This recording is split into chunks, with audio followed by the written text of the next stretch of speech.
Hello guys, welcome to a channel maths concept academy. मेरा नाम रवि, मैं आपके लिए मैथमेटिकल कंटेंट और साथ ही साथ केवीएस की अपडेट लेके आता हूं। तो जैसा कि केवीएस पीआरटी वालों आप डिमांड कर रहे थे कि सर साइंस के लेक्चर भी लेके आए, थोड़े थोड़े टॉपिक उसमें भी पढ़ाए ताकि हमारे टॉपिक अच्छे हो पाए। तो आज जो मैं टॉपिक आपको करा रहा हूँ इसका नाम है आइसोटोप्स, आइसोबार एंड आइसोटोन्स। ठीक है ना। तो इसके लिए मैं एक प्लेलिस्ट है KVS PRT science, KVS PRT science नाम की प्लेलिस्ट है। इसमें मैं टॉपिक डाला करूंगा, ठीक है ना। आप यहां से पढ़ सकते हो। हालांकि ये चीजें किताब में बहुत अच्छी दे रखी हैं, लेकिन किताब से पढ़ोगे ओपन चैलेंज है। अगर आप किताब से पढ़ोगे और जो इंफॉर्मेशन मैं बता रहा हूं उस इंफॉर्मेशन को एक्सट्रैक्ट करने में, निकालने में आपको कम से कम किताब से उसे 3-4 बार पढ़ना पड़ेगा और वो इंफॉर्मेशन जब जरूर मिलेगी, ठीक है ना। और मैं डायरेक्टली वो इंफॉर्मेशन प्रोवाइड करूंगा। बस आपका फिर दूसरा काम क्या बचेगा कि आपको बस उसे अच्छे से प्रिपेयर करना है, ठीक है ना। चलो देखो, हिंदी में मेरी शायद राइटिंग और स्पेलिंग बहुत ही खराब हो, लेकिन समझना, आइसोटोप्स, आइसोबार एंड आइसोटोन्स, समस्थानिक, समभारिक और समान न्यूट्रॉन। जैसे कि आप लोगों को पता चल गया कि तत्वों की खोज होने लग गई थी, तत्व, नए नए तत्व मिलने लग गए, ऑक्सीजन, नाइट्रोजन, आयरन, कॉपर, ये तत्व मिलने लग गए, ठीक है ना। अब इन तत्वों को जो मिलने लग गए तो इनकी प्रॉपर्टी किसी ना किसी गुणधर्म पे तो डिफाइन करोगे। तो इनकी प्रॉपर्टी डिफाइन करी, इनके दो पैरामीटर थे, एक थे एटॉमिक नंबर और एक था एटॉमिक मास। इसे कहते परमाणु भार और इसे कहते परमाणु क्रमांक, परमाणु क्रमांक, परमाणु भार और परमाणु क्रमांक, दो हमारे पास कंसेप्ट थे, ठीक है ना। अब जैसे आप लोगों में से किसी को पता नहीं पता, जैसे कार्बन की बात करते हैं। कार्बन को बच्चों में ऐसे लिखते हैं, कार्बन 612, मतलब 6 इसका एटॉमिक नंबर है और 12 इसका एटॉमिक मास है, 12 इसका एटॉमिक मास है, परमाणु भार है। एटॉमिक नंबर का सिंबल इन्होंने दे दिया जेड और एटॉमिक मास का सिंबल इन्होंने दे दिया ए। एटॉमिक नंबर का सिंबल दे दिया जेड और एटॉमिक मास का सिंबल दे दिया ए। तो ये परमाणु क्रमांक और परमाणु नंबर, परमाणु क्रमांक और परमाणु भार जो है ना, एटॉमिक नंबर, एटॉमिक मास, इसके हिसाब से एलिमेंट को बताना शुरू कर दिया, ठीक है ना। अब सुनना होगा क्या। तो इन्होंने जब आगे खोज इनकी बढ़ती गई तो इन्होंने देखा कई तत्व ऐसे मिले, कई तत्व ऐसे मिले जिनके, जैसे ये देखो, carbon 612, carbon 613, carbon 614, hydrogen 1-1, hydrogen 1-2, hydrogen 1-3। इन्होंने क्या देखा कि इन तीनों तत्व के, इन तीनों तत्वों के परमाणु क्रमांक सेम है, एटॉमिक नंबर क्या है, सेम है, लेकिन इनका परमाणु भार अलग है। परमाणु भार क्या है, अलग है। परमाणु भार क्या है, अलग है, भिन्न है। समझ आ रहा है मैं क्या कह रहा हूं।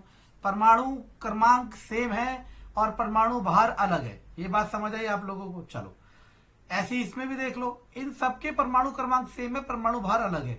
शुरुआत में क्या दिक्कत हुई इन लोगों को, इन्होंने सोचा कि इन सबको, ये सारे सेम ही एलिमेंट है, लेकिन बाद में देखा कि इनके परमाणु भार अलग है और फिर इन्हें अलग अलग नाम भी नहीं दिया जा सकता था। क्यों?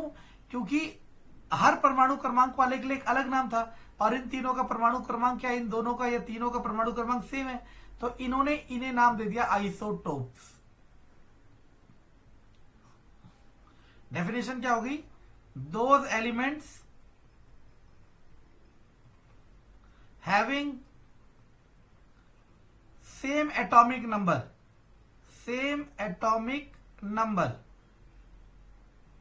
But different atomic mass, different atomic mass. Hindi में आप लिख लेना, ऐसे तत्व जिनका परमाणु क्रमांक समान होता है परंतु परमाणु भार भिन्न होता है, उन्हें आइसोटोप्स कहते हैं। आइसोटोप मतलब समस्थानिक। एग्जांपल ये रहे कार्बन के, हाइड्रोजन के। अब बच्चों ये भी समझ लेना, हाइड्रोजन के आइसोटोप्स के नाम भी है, कार्बन के नाम नहीं है, हाइड्रोजन का नाम है प्रोटियम, ड्यूट्रियम और ट्राइटियम। एक्चुअली में कहते हैं एच, डी और टी। ये कार्बन, हाइड्रोजन, सॉरी, ये हाइड्रोजन के आइसोटोप्स के नाम है। अब बात आती है किसकी, अब बात आती है आइसोबार की। कुछ तत्व ऐसे भी मिले प्यारे बच्चों, कुछ तत्व ऐसे भी मिले जैसे कैल्शियम, कुछ तत्व ऐसे भी मिले जिनका परमाणु क्रमांक तो भिन्न था, लेकिन इनका परमाणु भार समान था, तो इनको कैटेगरी में डाल दिया किसके, आइसोबार के। Those elements having same atomic mass but different atomic number.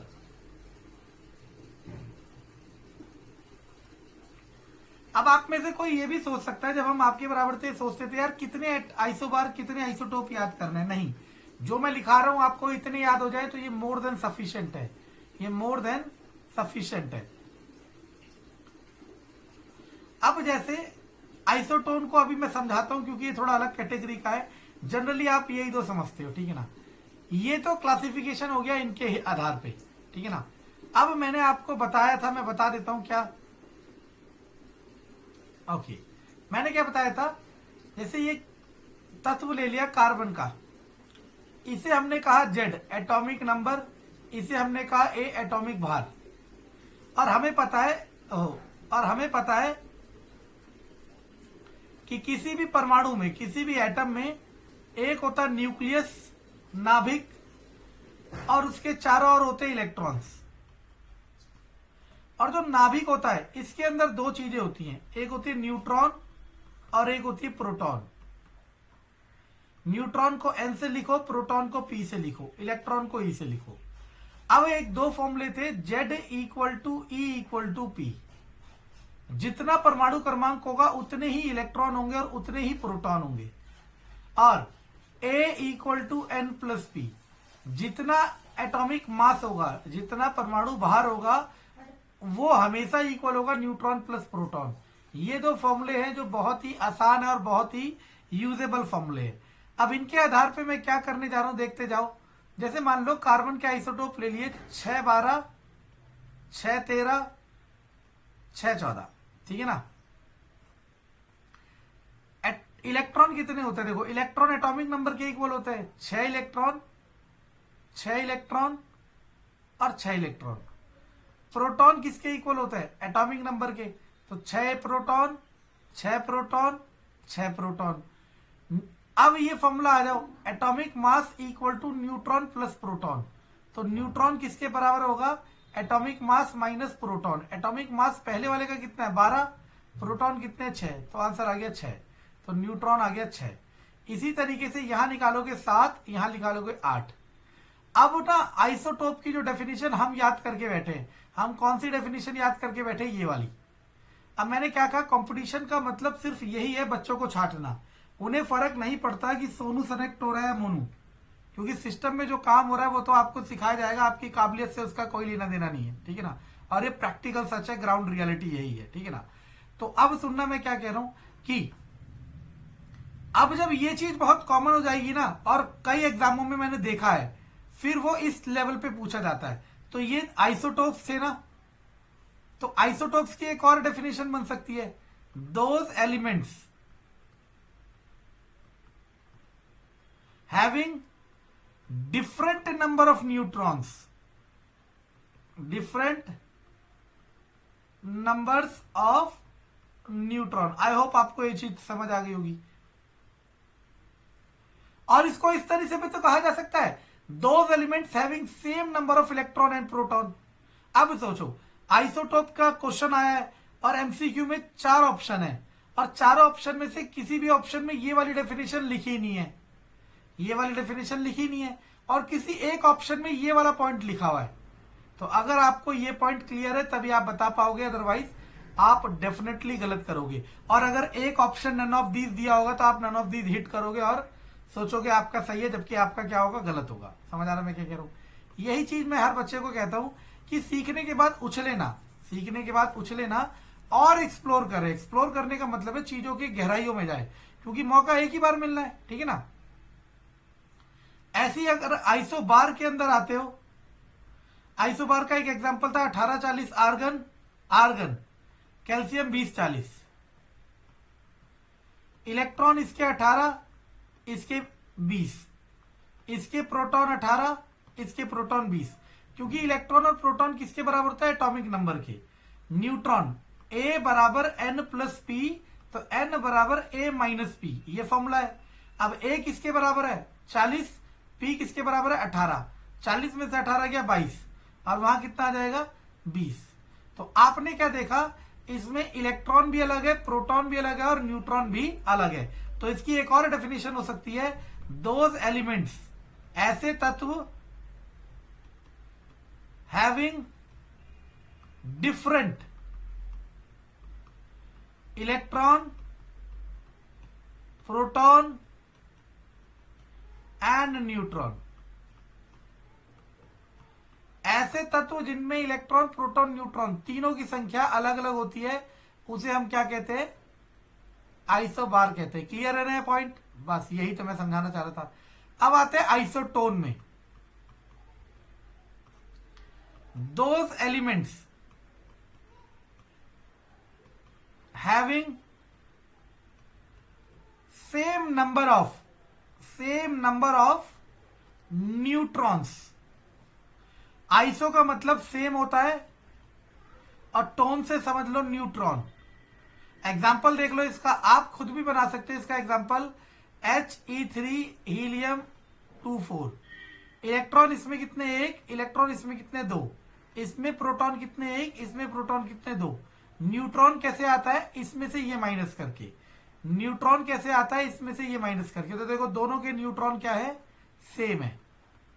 तो ये डेफिनेशन हो गई आइसोटोप, आइसोबार एंड आइसोटोन। और ये ओपन चैलेंज है केवीएस पीआरटी वालों, ओपन चैलेंज। आप चाहे किसी भी पेड कोर्स वाले की वीडियो देख लो, मैं कह रहा हूं इतनी गहराई में किसी ने नहीं पढ़ाया होगा। और अब हो सकता है इस वीडियो को देख के वो पढ़ाना शुरू कर दे, क्योंकि आप जिन्हें आप जिन्हें बहुत महान मान रहे, उनमें से कई तो मेरे सब्सक्राइबर है, ठीक है ना। तो हो सकता है वो इस वीडियो को देख के बताना शुरू कर दे। लेकिन मैं ओपन चैलेंज कह रहा हूं, अगर आपने मेरी ये वीडियो देख ली, आइसोटोप, आइसोबार, आइसोटोन, उसके बाद आप केवीएस पीआरटी तो छोड़ो, केवीएस पीआरटी तो छोड़ो, टीजीटी साइंस तक की बात कह रहा हूं, आइसोटोप, आइसोबार, आइसोटोन का कोई भी क्वेश्चन आए आपका गलत नहीं होगा।